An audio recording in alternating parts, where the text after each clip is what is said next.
¿Qué tal? Muy buenas tardes, ¿cómo están? Bienvenidos un día más a Espacio Abierto. Hoy en los próximos minutos vamos a hablar de un libro que veía la luz recientemente acerca de la biografía de Gregorio Baudot, uno de los grandes músicos y compositores gallegos de la primera mitad del siglo XX. Para hablar de este libro, hoy contamos con su autor y el musicólogo Juanjo de los Ríos, que ya nos acompaña. Muy buenas tardes, Juanjo, ¿qué tal? Hola, muy buenas tardes, Fernando. Bueno, como digo, esta personalidad, Gregorio Baudot, es uno de los grandes músicos y compositores de la primera mitad del siglo XX. ¿Cuáles fueron los motivos de que escribiese una biografía suya?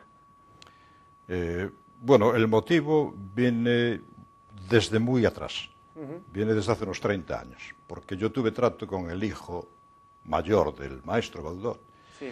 y entonces le había pedido alguna música de él para hacer una biografía, digamos, hablada, una biografía en una cinta cassette, Sí. que yo iba narrando su historia e iba intercalando páginas musicales del maestro.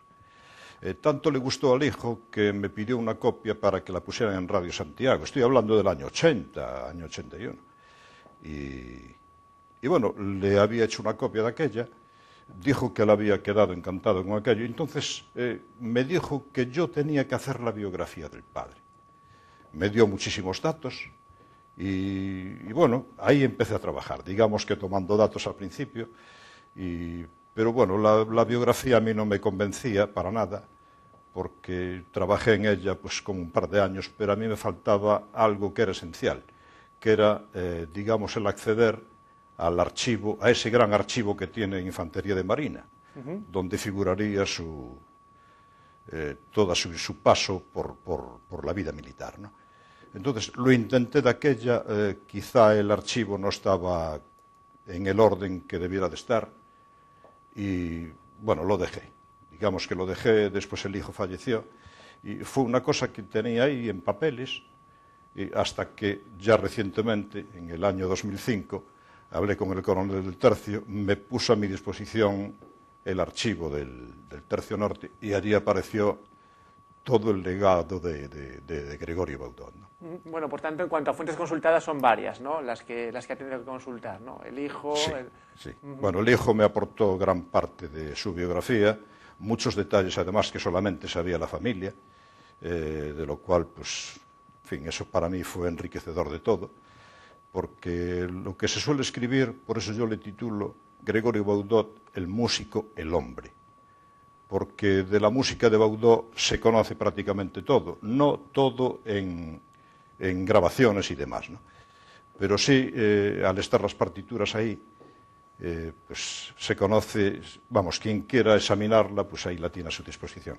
Hoy está todo en el Museo de Pontevedra, pero digamos que lo tuvo el hijo mayor, Gorín, que la ponía a disposición de quien quisiera, ¿no? Bueno, llama la atención que una de las fuentes consultadas, el archivo del cuartel de Dolores en el Tercio Norte, pues nunca se había tocado, ¿no? Esa información que pues seguramente no, porque yo jamás de la vida vi nada que tuviera que ver con el archivo del Tercio Norte. Ahí figura pues los permisos que tenía por enfermo. Fue un hombre que no gozaba de buena salud, y entonces ahí los permisos, digamos que después hay una depresión enorme después de que estrena su gran ópera Cantusia, y bueno, ahí figura pues hasta cuando desde que ingresa figuran haberes, figuran permisos, como digo, y hasta figura cuando se retira en el año 31 en la República, que la petición y demás del maestro, ¿no?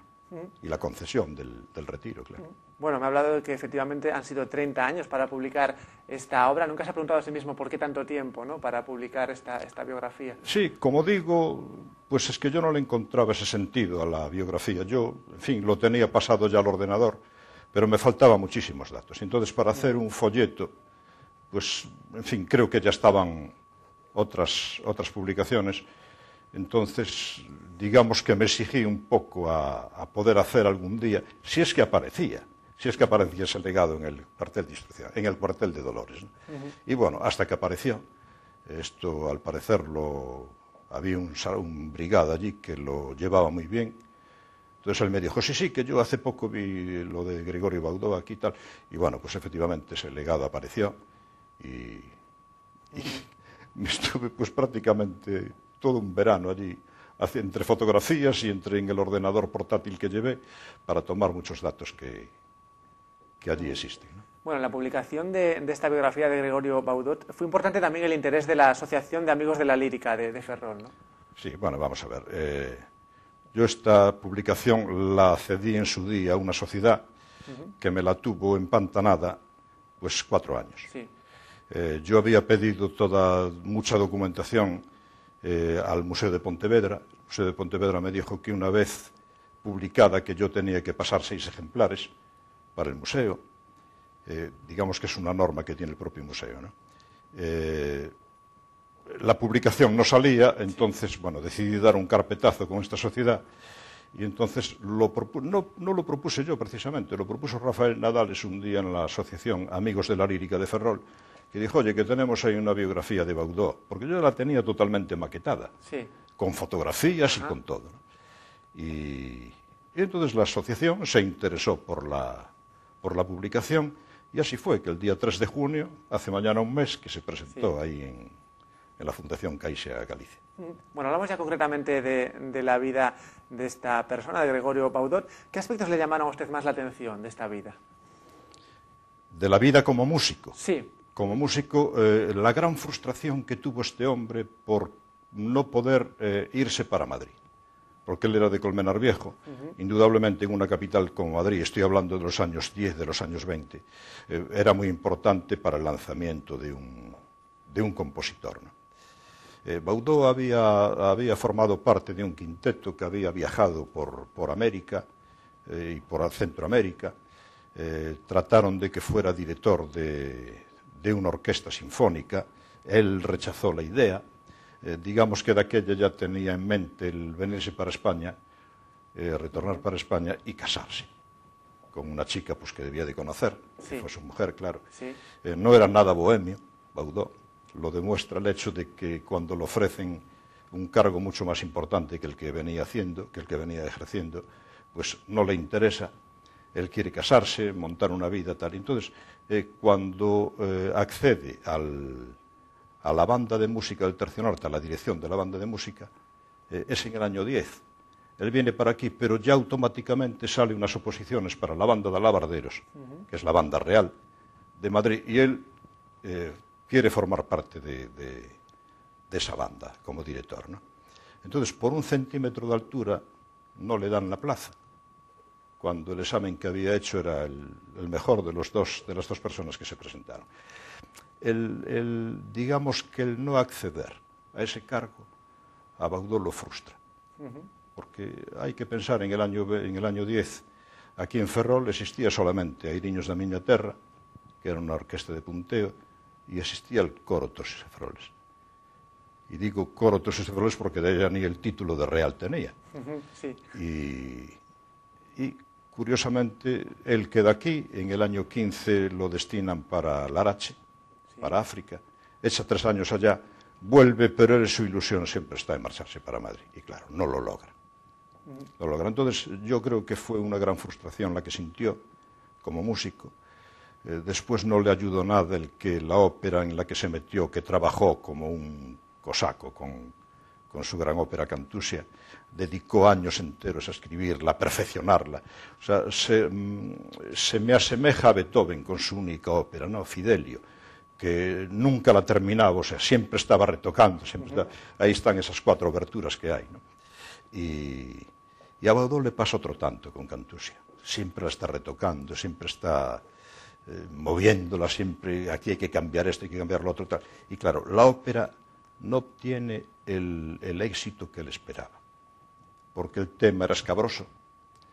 Aquel entonces, estoy hablando del año 27, del año 28, pero bueno, él la escribe del 22 al 27, está trabajando en esa ópera constantemente, ¿no? Y cuando la estrena en el año 28, no tiene el éxito, pero por el texto que tenía la ópera. Estaba basada en un hecho real, en tierras de Lugo, tierras de la montaña de Lugo, y donde hay pues un señor que es el dueño del pueblo y bueno, pues seduce a una chica, el novio se tiene que marchar para afuera, tal. Entonces, bueno, hay una venganza al final y hay una muerte, ¿no? Y eso pues debió de sentar mal en la sociedad entonces, aunque todas las óperas, como digo yo, pues prácticamente terminan en desgracia, en muertes y demás, ¿no? Sí. Pero bueno, esa en Galicia y en España, ya digo, o sea, al desarrollarse en Galicia, en España no se acepta. Entonces, claro, es un fracaso que tiene, entra en una enorme depresión y bueno, ya después en los años de madurez, con una cirrosis que tiene, que lo llevará a la tumba, esta cirrosis, va quedándose sin vista. Pero bueno, él siempre quiere colaborar con sus amigos y de hecho lo llama Federico Moreno Torroba, le deja unas partituras y tal, y le hace unas adaptaciones a una música gallega que le pide y después colabora con Reveriano Soutullo también, ¿no? O sea, hasta que lo pilla la muerte, claro. Bueno, hemos hablado de forma pues extensa de su vida como músico, pero bueno, en cuanto a la vida personal, en cuanto a su vida, pues eso, como en el otro vertiente, Gregorio Baudot era de familia humilde, pero sin embargo tenía un expediente envidiable, ¿no? Es un contraste, digamos, que se puede establecer. Sí, bueno, de familia humilde y que además no tiene nada que ver con la música. Su familia no está vinculada